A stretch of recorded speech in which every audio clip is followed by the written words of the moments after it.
Yay! Good morning, you guys. It is I, Becca Lori Hector, here with Growing Gratitude. So happy Sunday morning, you guys. Growing Gratitude, I'm sorry, I just had to fix the camera. Growing Gratitude is my attempt to, on a very public way, on a weekly basis, to go through my life and publicly talk about my gratitudes.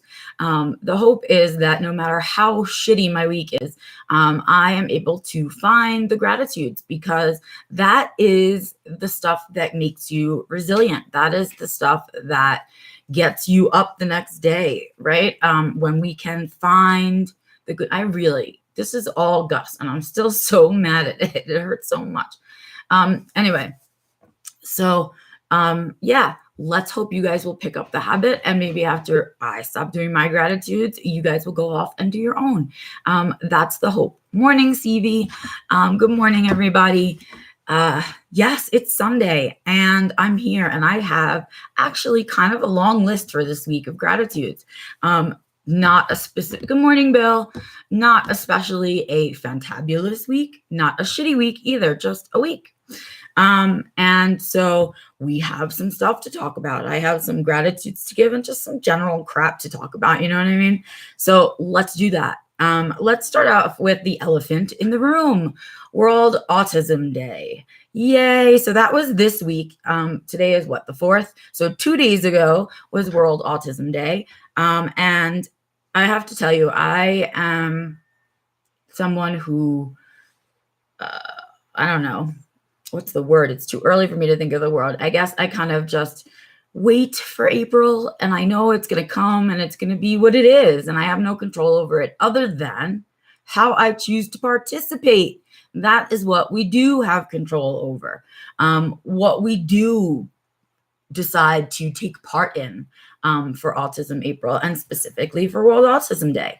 And this year I did a lot of thinking about it, because we don't want to ignore it and be angry about it all the time, because we kind of still need April, right? We still need folks to understand us, to include us, to normalize us, all of the stuff that we're working towards in terms of inclusion. And so we need it until it doesn't need to be said out loud anymore, right? That's the hope.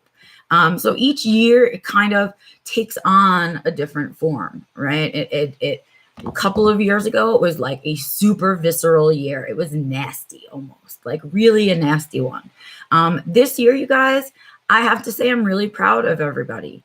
Last year was kind of weird. It was, remember this time of year, like the quarantine had sort of just begun at this time of year, and Autism April almost didn't happen at all last year. What we did see, though, was this plethora of autism organizations who had canceled all of their April events, and maybe not so kindly dealt with some of the advocates about money and things like that. And it just was a really terrible year to be an advocate and try to survive during Autism April. And this year is sort of not the same, but it's also not normal. It's not our normal one yet either, right? We're just all getting vaccinated and all of that crap.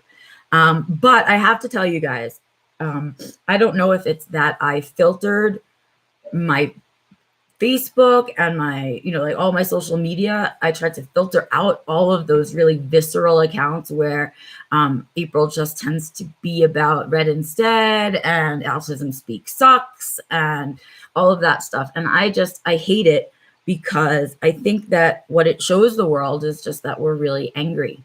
And nobody wants to be friends or inclusive or nice to angry people. Nobody does. So it wasn't going to really get us anywhere. And that kind of thing really just ticks me off, right? It's sort of like in the same vein of complaining without a solution. Good morning, Bernard, right? Just complaining, and not solving it, not moving it forward, not making any changes. But this year, you guys, I saw a lot of much more visual reminders to people. So lots of really good memes in particular. And I feel the need to shout this out to Chris Bonello over at Autistic Not Weird, because he did 50 solid text, not visual memes for the entirety of Autism Awareness Day. And then yesterday he put out all 50 of them in one post. So if you haven't had a chance to go over and check out his memes this year, please go check them out. They're really, really informative, really, really well written. And I loved a lot of them. Some of them were really epic, and I was really proud of him. So way to go, Chris. Nice, nice addition to this year's World Autism Day. I was super stoked on that. And I was just proud of my fellow advocates and my fellow autistics for how we handled this year. I didn't see as much fundraising as I usually see, haven't seen as much fundraising as I usually see this year. And I have to say, it's been nice. World Autism Day actually felt like a celebration of autism for a change. It was kind of really nice. And so what I saw were a lot of advocates doing their own special, unique branded thing for Autism April, for World Autism Day. And that was so cool, right? It was just so cool that instead of seeing all of the large nonprofit organizations and their memes this year, to see actually autistic folks and advocates and their memes this year. My addition to that, you guys know, is the two seminars. I'm starting the Self-Defined Living seminars this year. I know a bunch of you have already registered. And so I did 2 of them for April, and I'm kicking it off in April. And that's my addition to Autism April. And along with me, I saw some really just beautiful memes this year. So big applause for Autism Aware. I will not say it. Big cheers for World Autism Day. You guys did solid this year, real solid. Super proud to be an autistic this year. Super proud of the stuff that I saw out there. And that's not to say that there wasn't some of our usual negativity, but there were also some really well-written articles about that negativity this year, like some really solid pieces, like Attacking Autism Speaks, but at least breaking down what it is we're so goddamn mad about, right? And so at least it was an informative piece. There was a lot of that this year, and I am just, this year I was proud to be autistic beyond, you guys. Just really proud of us. And to add to the whole autismness, right? And I didn't really talk about this last week, but I wanted to share it with you today because now it's like over. So I was having some anxiousness leading up to it. And now that it's passed, I can really talk about it with you guys, which is exciting. So I decided, well, let me go back even further than that. So most of my life, I did a lot of dividing and separating my worlds. So like when I was really young, it was like my camp friends and my school friends and then my theater group, right? And I didn't have a birthday party ever with all of them there, and I didn't do things with mixed friends. I kept everything really separate because there were different parts of my personality that I masked with different friend groups, right? And having them combined would be like a brain explosion. I wouldn't be able to handle that. And so I think I just basically continued to do that separating my whole life. I think that separating those groups of people actually made it easier for me to socialize in certain situations because I was a little more prepared, depending on which friend group I was going out with or doing with or meeting or seeing or whatever. But as I got through my diagnosis, I started to stop doing that. As I wanted to live more authentically and more unmasked in my life, I realized that separating friend groups or groups of people like that in my life wasn't very helpful because what I was trying to do was be my authentic self the whole time to everybody. And so what that meant for me was a lot of work on being me all the time, everywhere, with everyone, if that makes sense. And that was a lot of work. It was really hard. And the last place that I haven't really done that yet is sort of here in my town. So I am out and open all over the internet, my social media, all of that stuff. I will talk about it and, whatever if somebody asks. But while I have been here in this town, when you're meeting new people and you're just like their new neighbor, and that's the situation you're meeting them under, it's so you don't really want to be like, hi, I'm your new neighbor, Becca, and I'm autistic, right? So I didn't come into my community in that way with my autism first kind of thing. But I'm friends with people in my community, and my social media is me authentically. And so if you're friends with me and you're from my town, and you pay attention to my social media, you know, right? But I haven't really talked about it. I haven't really had a lot of conversations with the actual people in my town about being autistic, or being really kind of directly addressing it. I haven't not said it, right? I haven't denied it or particularly avoided it, but I haven't addressed it either, right? So what I decided to do this year was, I asked Antonio if when we're on the truck, we could, for April, raise money for the Autism Self-Advocacy Network and put out a bucket for the month. And so he, of course, kindly said yes. And we announced it this week. And this week was the first week of the bucket.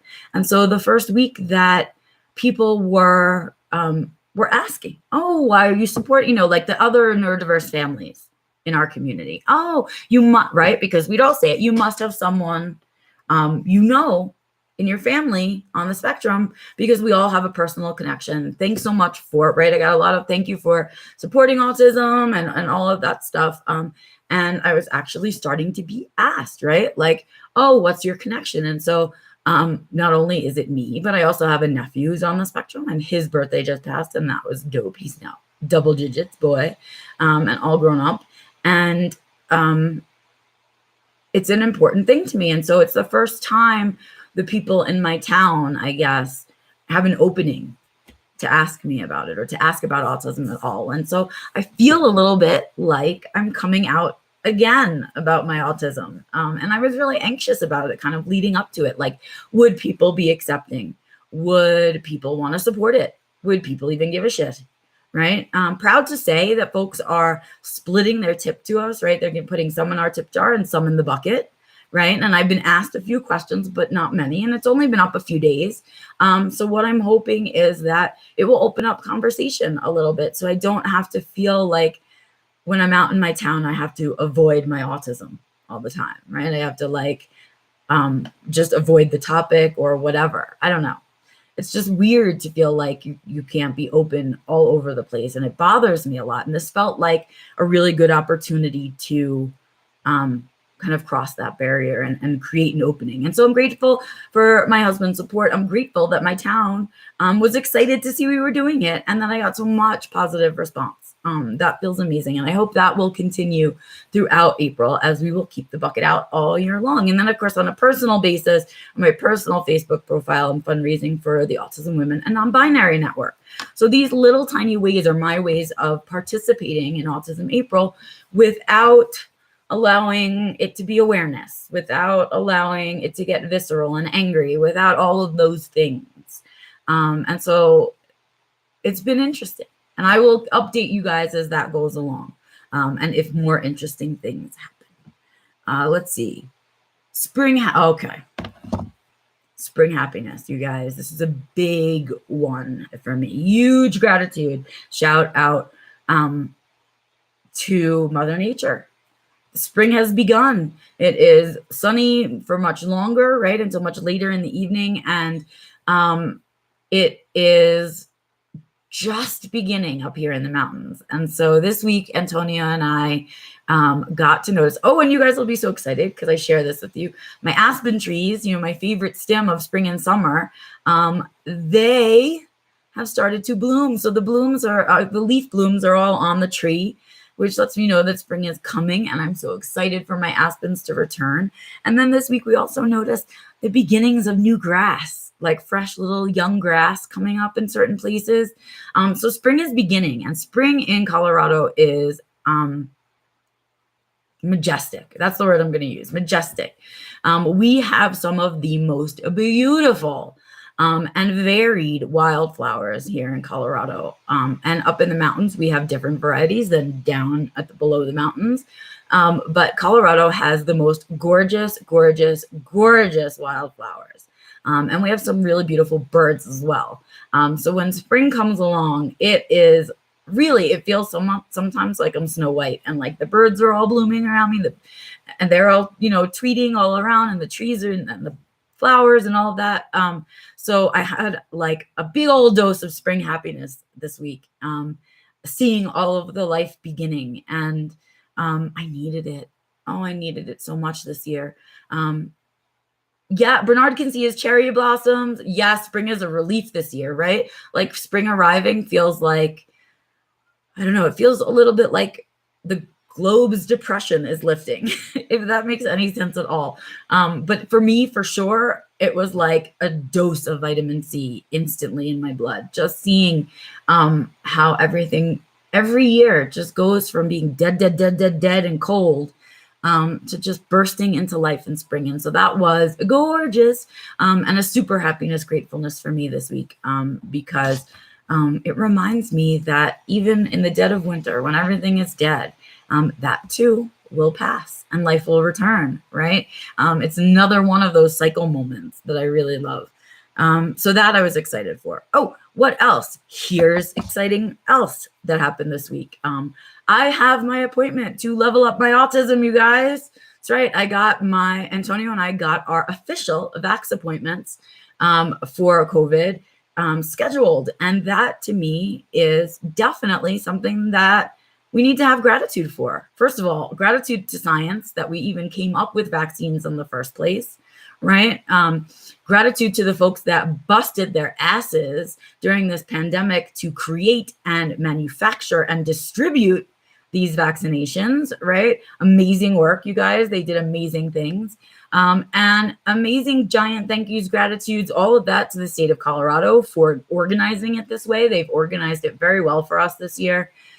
In general, just handing out the pandemic vaccines and all of that stuff. It's been great being a Coloradan and sort of our state has been keeping us informed, keeping us up to date, making sure we can schedule and that we know where all the different vaccines are. So in Colorado, we have access to the 3 different vaccines. They're just in all different places in our state. So if you really feel like you want the 2 different shots, you can go and get the Moderna somewhere or the Pfizer somewhere. And if you feel like you want to do the one and do the Johnson & Johnson, you can go somewhere else and go for a drive and get that.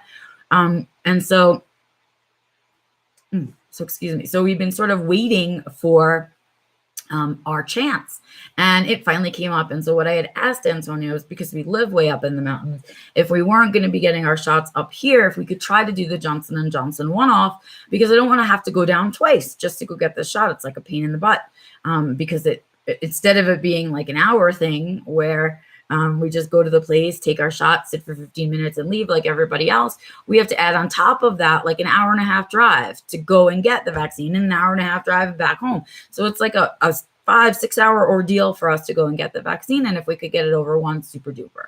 Well, this week we got them. We both got an appointment to go down to our old neighborhood in Commerce City where we used to live and go to the Dick's Sporting Goods Park and get our Johnson & Johnson vaccine. So I am now scheduled with Antonio on the 14th of April for our vaccine. And so I'm excited, but nervous, but all of the things that come along with it, right? I still, Antonio and I are going into it just kind of, we hope it works. We hope they've made the right vaccine. We hope that we don't get sick for no reason. We hope that it works and all of those things, and we don't get sick and all of that jazz. And so there's always that, for me, there's a little apprehension because I think the world has made us paranoid about conspiracy theories and things like that, and whether or not this disease was organic or it was introduced and all of that stuff. And so then you have to wonder, sorry that I have to wonder, well, then who's making money off of it? And when you think about who's making money off of it, it's hard to not look at those vaccine companies and say, are you sure you didn't kind of know that this, right? Like it's a little bit like that. So I don't know, but I know we need to do it. I know that we need to do it for the greater health of our global community. We need to do it for our own well-being so that we don't have to get sick. And also for the well-being of the children and the elderly around us so that they don't have to get sick. So that's sort of been my whole thing about it. So I have the appointment. I'm going to do it. I don't know if I'm excited about it, but I do feel like participating is the right thing to do. And so off we shall go for our vaccinations. Exciting. Oh, CV, you got the J&J? Were this like side effects? Bleh. I don't know. I'm a little worried that they'll almost be worse because it's only one shot, but we'll see. Oh, and Joe had the Pfizer. So look at you guys. Everyone's getting out there and getting their vaccines. And now I'm going to be part of the crew. So one of my gratitudes goes, of course, to the modern miracle of medicine and vaccines and being able to go and level up my autism. Because, I'm not going to be able to not say something to the poor tech that is giving me this vaccine, that they will be leveling up my autism. Congratulations. I can't wait to be more autistic. That is sort of how it feels. But that little piece right there is something that is also really new to our community. And I just want to point it out because it makes me smile. This year, I just saw a bazillion little funny memes from our community about the vaccine and how we're all going to level up our autism, or other jokes about vaccines and autism, right? How we're going to get our 5G on or get our microchips put in or whatever.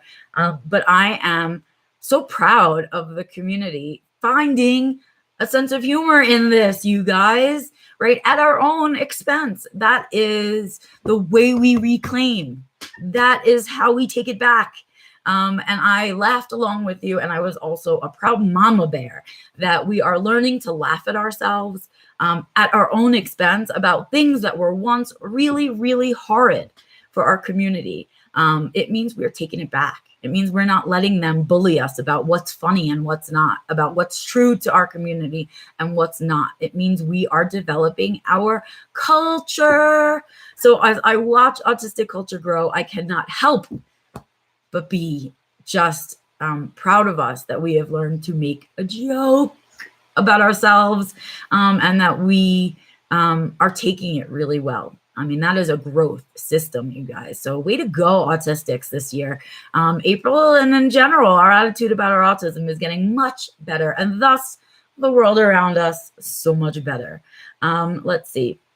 Joe says, oh, wait. First, Stevie said it was worth it. I did feel a bit yucky, but it's only one day. Oh, good.